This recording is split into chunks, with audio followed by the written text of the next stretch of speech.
ಎಲ್ಲರಿಗೂ ನಮಸ್ಕಾರ. ಈ ದಿನ ನಾನು ಸಂಡೇ ಸ್ಪೆಷಲ್ ಗೋಬಿ ರೈಸ್ ಮತ್ತು ಗೋಬಿ 65 ಮಾಡಬೇಕಂತ ತೋರಿಸ್ತಾ ಇದ್ದೀನಿ ನಿಮಗೆ. ನೋಡಿ, ಮೊದಲಿಗೆ ನಾನು ಅರಿಶಿನ ಮತ್ತು ಉಪ್ಪು ಹಾಕಿ ಗೋಬಿನ ಬೇಯಿಸ್ಕೊಂಬಂದಿದ್ದೀನಿ.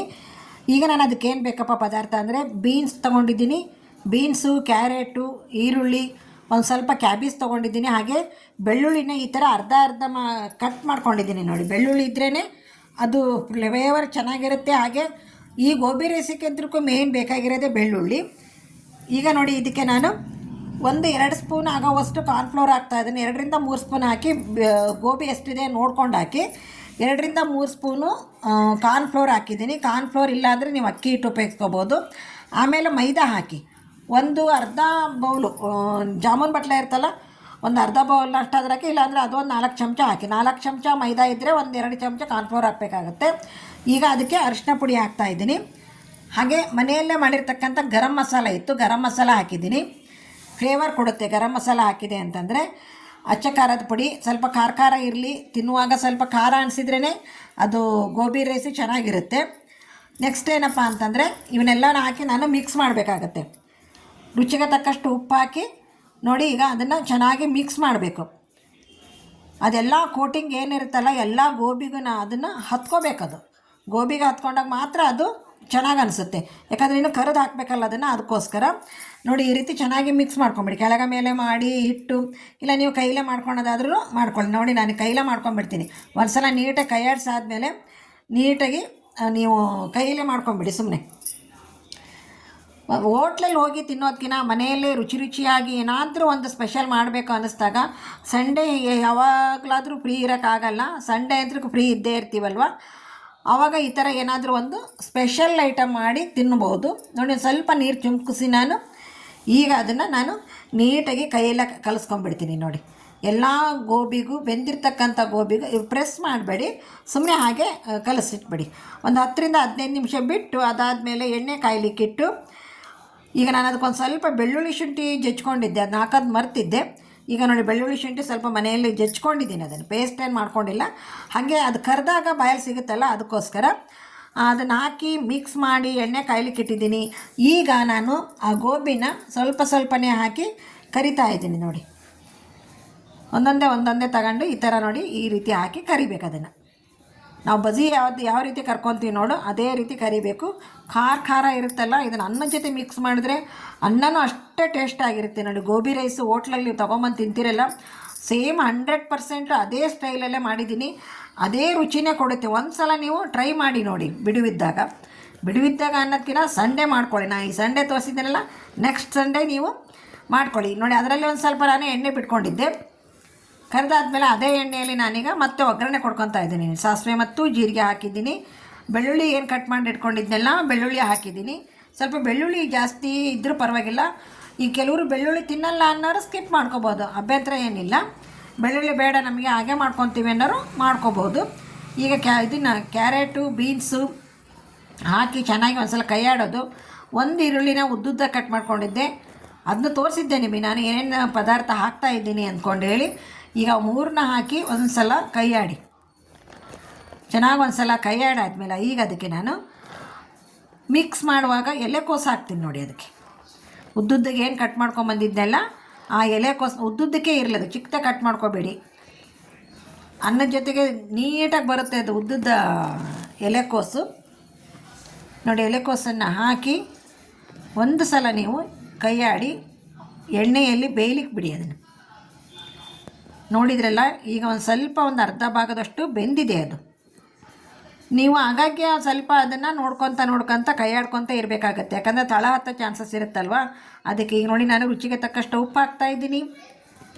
ಸೇಮ್ ಮೆಜರ್ಮೆಂಟ್ನಲ್ಲಿ ಉಪ್ಪು, ಖಾರದ ಪುಡಿ, ಆಮೇಲೆ ಮನೆಯಲ್ಲೇ ಮಾಡಿರ್ತಕ್ಕಂಥ ಇದು ನಾನು ಹಾಕಿರೋದು ಮ್ಯಾಗಿ ಮಸಾಲ ಇತ್ತು ಮನೆಯಲ್ಲಿ, ಮ್ಯಾಗಿ ಮಸಾಲ ಹಾಕಿದ್ದೀನಿ. ಯಾಕಂದರೆ ಒಂದು ಒಳ್ಳೆ ಟೇಸ್ಟ್ ಕೊಡುತ್ತೆ ಅಂದ್ಕೊಂಡು ಹೇಳಿ ಗೋಬಿ ರೈಸಿಗೆ ನಾನು ಮ್ಯಾಗಿ ಮಸಾಲ ಹಾಕಿದ್ದೀನಿ. ನೋಡಿ, ನೀವು ಗರಂ ಮಸಾಲದ ಬದಲು ಮ್ಯಾಗಿ ಮಸಾಲ ಸಿಗುತ್ತೆ, ಅದು ಸಪ್ರೇಟಾಗಿ, ಅದನ್ನು ಸಹ ತಂದು ಹಾಕ್ಬೋದು.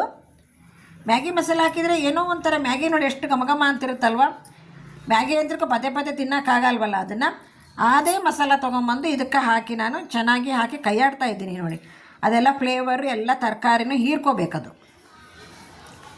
ನೋಡಿದ್ರಲ್ಲ ಎಷ್ಟು ಈಗಲೇ ಎಷ್ಟು ಘಮ ಅಂತ ಇದೆ. ನೆಕ್ಸ್ಟ್ ನೋಡಿ, ಅದೆಲ್ಲ ಬೆಂದಾದಮೇಲೆ ಅನ್ನ ರೆಡಿ ಇತ್ತು. ಅನ್ನ ಹಾಕಿ ಉದುರಿಗೆ ಆಗಲಿಕ್ಕೆ ನೀವು ಅನ್ನ ಬೇಯುವಾಗ ಒಂದು ಸ್ವಲ್ಪ ಅರ್ಧ ಒಂದು ಕಾಲು ಭಾಗದಷ್ಟು ನಿಂಬೆಹಣ್ಣು ಹಿಂಡಿ ಕುದಿಯುವಾಗ ಅನ್ನನ ಉದುರಾಗಿ ಆಗಿಬಿಡುತ್ತೆ ಅದು. ನೋಡಿ ನಾನೀಗ ಅನ್ನ ಹಾಕ್ತಾಯಿದ್ದೀನಿ. ಮೊದಲೇನ ಅನ್ನನ ಮಾಡಿಡ್ಕೋಬೇಕು, ಸ್ವಲ್ಪ ಆರಬೇಕದು. ಸ್ವಲ್ಪ ತಣ್ಣಗಾದರೆ ಕಲಸುವಾಗ ಮುದ್ದೆ ಅನಿಸಲ್ಲ. ಇಲ್ಲ ವಯಸ್ಸಾದವ್ರು ಇದ್ದಾಗ ಒಂಚೂರು ಏನು ಮಾಡಲಿಕ್ಕಾಗೋದಲ್ಲ ವಯಸ್ಸಾದವರಿಗೆ, ಆಮೇಲೆ ಮನೆಯಲ್ಲಿ ಮಕ್ಕಳಿಗೆ ಸ್ವಲ್ಪ ಮೃದುವಾಗೇ ಇರಬೇಕಲ್ವ. ಈ ಬೇಕಾದ್ರೆ ತರಕಾರಿನೇ ಇರುತ್ತೆ, ಅನ್ನನೂ ಗಟ್ಟಿ ಇದ್ದೆ ಅಂತಂದರೆ ಅವರಿಗೆ ಪಾಪ ಜೀರ್ಣ ಆಗಲ್ಲ. ಅದಕ್ಕೋಸ್ಕರ ಸ್ವಲ್ಪ ಮೃದುವಾಗಿ ಮಾಡಿದರೆ ನೋಡಿ. ಇನ್ನೂ ಅನ್ನ ಆರಿಲ್ಲ, ನಾನು ಒಂದು ಸ್ವಲ್ಪ ಅದನ್ನ ಹಾಕಿ ಕೈ ಆಡಿಸ್ಬೇಕಾದ್ರೆ ಬಿಡ್ತೀನಿ ನೋಡಿ. ಈಗ ಮೇಲೆ ನಾನು ಟೊಮೊಟೊ ಸಾಸ್ ಹಾಕಿದ್ದೀನಿ. ಟೊಮೊಟೊ ಸಾಸು ಮತ್ತು ಸೋಯಾ ಸಾಸು ನಿಮ್ಮಲ್ಲಿ ಇದ್ದರೆ ಅವೈಲೇಬಲ್ ಇದ್ದರೆ ಸೋಯಾ ಸಾಸ್ ಹಾಕಿ, ಇಲ್ಲ ಅಂತಂದರೆ ಟೊಮೊಟೊ ಸಾಸ್ ಒಂದು ಹಾಕಲೇಬೇಕಾಗತ್ತೆ. ಈಗೆಲ್ಲ ಆದಮೇಲೆ ನೋಡಿ ಈ ರೀತಿ ಕಲಸಿ ಇಟ್ಟಿದ್ದೀನಿ ನಾನು ಲಾಸ್ಟಿಗೆ ಇವೆಲ್ಲ ತರಕಾರಿ ಆದಮೇಲೆ ಲಾಸ್ಟಿಗೆ ನಾನು ಏನು ಗೋಬಿ ಕರ್ಕೊಂಡಿದ್ದೆಲ್ಲ ಲಾಸ್ಟಿಗೆ ಸೇರಿಸ್ತಾ ಇದ್ದೀನಿ. ಲಾಸ್ಟಿಗೆ ಸೇರಿಸಿದೆ ಅಂದರೆ ಅನ್ನದಲ್ಲಿ ಅದು ಸಿಗುತ್ತೆ, ಇಡಿಯಾಗೆ ಸಿಗುತ್ತೆ ನಮಗೆ. ಚೆನ್ನಾಗಿ ಹಾಕಿ ಚೆನ್ನಾಗಿ ಒಂದು ಸಲ ತೀರ ಮೆತ್ತಗಾಗಂಗೆ ಕಲಿಸ್ಬೇಡಿ, ಮೇಲ್ಮೇಲೆ ಕಲಸಿ. ಗೋಬಿ ಎಲ್ಲ ತುತ್ತಿಗೂ ಒಂದೊಂದು ಸಿಗಬೇಕದು. ಓಕೆ, ಈಗ ನಾನು ನೆಕ್ಸ್ಟು ಗೋಬಿ 65 ಯಾವ ರೀತಿ ಮಾಡೋದು ತೋರಿಸ್ತಾ ಇದ್ದೀನಿ ನೋಡಿ. ಇದು 3/4 ಕಪ್ಪು ಇದು ಮೈದಾ ತೊಗೊಂಡಿದ್ದೀನಿ, ಅರ್ಧ ಕಪ್ ಅಕ್ಕಿ ಹಿಟ್ಟು ತೊಗೊಂಡಿದ್ದೀನಿ. ಅಕ್ಕಿ ಹಿಟ್ಟಲ್ಲ ಕಾರ್ನ್ಫ್ಲೋರ್, ಅಕ್ಕಿ ಹಿಟ್ಟಲ್ಲ ಕಾರ್ನ್ಫ್ಲೋರು. 3/4 ಕಪ್ಪು ಮೈದಾ, 1/4 ಕಪ್ಪು ಕಾರ್ನ್ಫ್ಲೋರ್ ತೊಗೊಂಡು ಮೆಣಸಿನ ಪುಡಿ ಕುಟ್ಟಿ ಇಟ್ಕೊಂಡದ್ದು ಮೆಣಸಿನ ಪುಡಿ ಹಾಕ್ತೀನಿ. ಮೆಣಸಿನಕಾಳನ್ನ ಮನೆಯಲ್ಲೇ ಕುಟ್ಟಿ ಆಗಿಂದಾಗೆ ಮಾಡ್ಕೊಳೋದ್ರಿಂದ ಅದರದ್ದು ಒಂದು ರಸ ಏನಿರುತ್ತೆ ಅದರಲ್ಲಿ ಹತ್ತಿದಾಗ ನಮಗೂ ಖಾರ ಅನಿಸುತ್ತೆ ನೋಡಿ. ಗರಂ ಮಸಾಲ ಹಾಕಿದೆ, ಇದಕ್ಕೆ ಗರಂ ಮಸಾಲ ಹಾಕೋದ್ರಿಂದ ಇದು ಒಂದು ಫ್ಲೇವರ್ ಚೆನ್ನಾಗಿ ಕೊಡುತ್ತೆ ಅಂತ ಅರಿಶಿನ ಹಾಕಿದ್ದೀನಿ. ಆಮೇಲೆ ಮೆಣಸಿನ ಪುಡಿ ಹಾಕಿದ್ದೀನಿ, ಖಾರ ಆಗಲಿಕ್ಕೆ ಅಂತಂದೇಳಿ 1 ಸ್ಪೂನ್ ಹೆಚ್ಚಿಗೆ ಖಾರದ ಪುಡಿಯನ್ನು ಯೂಸ್ ಮಾಡಿದ್ದೀನಿ. ಇದಕ್ಕೆ ನಾನು ಖಾರದ ಪುಡಿ ಇದಕ್ಕೆ ಒಂದು ಜೀರಾ ಮತ್ತು ಕೊತ್ತಂಬರಿ ಕಾಳು, ಧನಿಯಾ ಪೌಡ್ರು, ಜೀರಾ ಮತ್ತು ಧನಿಯಾ ಪೌಡ್ರ್ ಹಾಕಿ ಚೆನ್ನಾಗಿ ಕೈಲೇ ನೀವು ಬಿಡಿಯಾಗಿ ಕಲಿಸ್ಕೋಬೇಕು. ಈಗ ರುಚಿಗೆ ತಕ್ಕಷ್ಟು ಉಪ್ಪು ಹಾಕ್ತಾಯಿದ್ದೀನಿ ನೋಡಿ. ಈ ರೀತಿ ನಾವು ಹಿಂಗೆ ಮೇಲೆ ನಾನು ಕಲಿಸ್ತಾ ಇದ್ದೀನಿ ನೋಡಿ. ಇದೇ ರೀತಿ ಮೇಲ್ಮೇಲೆ ಕಲಿಸ್ತಾ ಇರಬೇಕು. ಇದು ನೋಡಿ ಕಲಿಸಿದ್ದು ರೆಡಿ ಆಗಿದೆ. ಈ ಥರ ಎಲ್ಲ ಕೋಟಿಂಗು ಎಲ್ಲ ಗೋಬಿ ಒಳಗೂ ನೋಡಿ ಯಾವ ರೀತಿ ಹೀರ್ಕೊಂಡಿದೆ ಅಂದ್ಕೊಂಡೇಳಿ ನಾವು ಕಲಿಸಿ ಒಂದು 15 ನಿಮಿಷ ಬಿಡಬೇಕು. ಅದನ್ನು 15 ನಿಮಿಷ ಬಿಟ್ಟು ಆದಮೇಲೆ ನಾವು ಕರಿಲಿಕ್ಕೆ ಸ್ಟಾರ್ಟ್ ಮಾಡಬೇಕಾಗತ್ತೆ.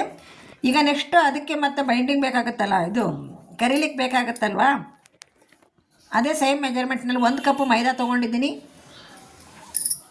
ಅರ್ಧ ಕಪ್ಪು ಕಾರ್ನ್ಫ್ಲೋರು, ಒಂದು ಸ್ವಲ್ಪ ಅಕ್ಕಿ ಹಿಟ್ಟು ಮಿಕ್ಸ್ ಮಾಡ್ಕೊಂಡಿದ್ದೀನಿ ನಾನು. ಇದಕ್ಕೆ 1-2 ಸ್ಪೂನಷ್ಟು ಅಕ್ಕಿ ಹಿಟ್ಟನ್ನು ಹಾಕಿದ್ದೀನಿ, ಕಾರ್ನ್ಫ್ಲೋರು ಹಾಕಿದ್ದೀನಿ. ಯಾಕಪ್ಪ ಅಂತಂದರೆ ಅಕ್ಕಿ ಹಿಟ್ಟು ಹಾಕೋದ್ರಿಂದ ಅದು ಗೋಬಿ 65 ಏನಿದೆಯಲ್ಲ ಗರಿಯಾಗಿ ಬರುತ್ತೆ ಅಂತ. ಇದಕ್ಕೆ ನೋಡಿ ಶುಂಠಿ ಬೆಳ್ಳುಳ್ಳಿ ಪೇಸ್ಟ ಮೊದಲೇ ಹಾಕಿದ್ದೀನಿ. ಇದರಲ್ಲಿ ಶುಂಠಿ ಬೆಳ್ಳುಳ್ಳಿ ಪೇಸ್ಟು ಹಾಕಿದಾಗ ಗೋಬಿ ಜೊತೆಗೆ ಅದು ಮಿಕ್ಸ್ ಆಗಿ ಕರೆದಾಗ ಚೆನ್ನಾಗಿರುತ್ತೆ. ಇದಕ್ಕೂ ಸಹ ಮೆಣಸಿನ ಪುಡಿ ಹಾಕಿದ್ದೀನಿ. ಮೆಣಸಿನ ಪುಡಿ ಗೋಬಿ ರೈಸ್ಗೂ ಆಯಿತು, ಗೋಬಿ ಕರಿಯುವಾಗಾಯ್ತು, ಬೇಕಾಗುತ್ತೆ. ಒಂದು ಸ್ವಲ್ಪ ಹೆಚ್ಚಿಗೆ ಕುಟ್ಟಿಡ್ಕೋಬೇಕಾಗತ್ತೆ ನೀವು. ಈ ರೀತಿ ಗೋಬಿ ರೈಸ್ ಮಾಡುವಾಗೂ ಬೇಕಾಗುತ್ತೆ ನೋಡಿ. ಈಗ ರುಚಿಗೆ ತಕ್ಕಷ್ಟು ಉಪ್ಪು ಹಾಕ್ತಾಯಿದ್ದೀನಿ. ಇದಕ್ಕೆ ಮತ್ತೆ ಈನೋ ಬೆರೆಸೋದು, ಆಮೇಲೆ ಅಡುಗೆ ಸೋಡಾ ಬೆರೆಸೋದು ಯಾವುದನ್ನು ಮಾಡಬೇಡಿ, ಇದೇ ಸಾಕಷ್ಟು ಚೆನ್ನಾಗಿರುತ್ತೆ. ಬೇಕಿದ್ರೆ ಒಂದು ಸ್ವಲ್ಪ ನೀವು ಎಣ್ಣೆ ಇರುತ್ತಲ್ಲ, ಎಣ್ಣೆ ಹಾಕ್ಕೊಳ್ಳಿ. ಎಣ್ಣೆ ಹಾಕೋದ್ರಿಂದನೂ ಒಂದು ಸ್ವಲ್ಪ ಗರಿಯಾಗೆ ಬರೋದು. ಈಗ ನೋಡಿ ಖಾರ ಪುಡಿ ಹಾಕ್ತಾಯಿದ್ದೀನಿ. ಮೊದಲೇ ಖಾರ ಪುಡಿ ಹಾಕಿ ನೀವು ಕಲಸಿಟ್ಟಿದ್ದೀರಿ ಕೋಟಿಂಗ್ ಮಾಡುವಾಗ ಹುಷಾರು. ಈಗ ನೋಡಿ ಗರಂ ಮಸಾಲ ಹಾಕ್ತಾಯಿದ್ದೀನಿ. ಇದಕ್ಕೂ ಸಹ ಸೇಮ್ ಅದೇನು ಅಲ್ಲಿ ಏನು ಹಾಕಿರ್ತೀರಲ್ವ, ಇದಕ್ಕೂ ಸಹ ಅದೇ ಮೆಜರ್ಮೆಂಟ್ನಲ್ಲಿ ಹಾಕಬೇಕಾಗುತ್ತೆ. ಯಾಕಂದರೆ ಅದು ಹೀರ್ಕೊಂಡಿರೋದೇ ಬೇರೆ, ಈ ಹಿಟ್ಟೇ ಬೇರೆ. ಈಗ ನಾನು ಕಲರ್ ಇರೋಲ್ಲ ನಮ್ಮ ಮನೆಯಲ್ಲಿ, ಸಾಮಾನ್ಯ ನಾವು ಕಲರ್ ಉಪಯೋಗಿಸಲ್ಲ.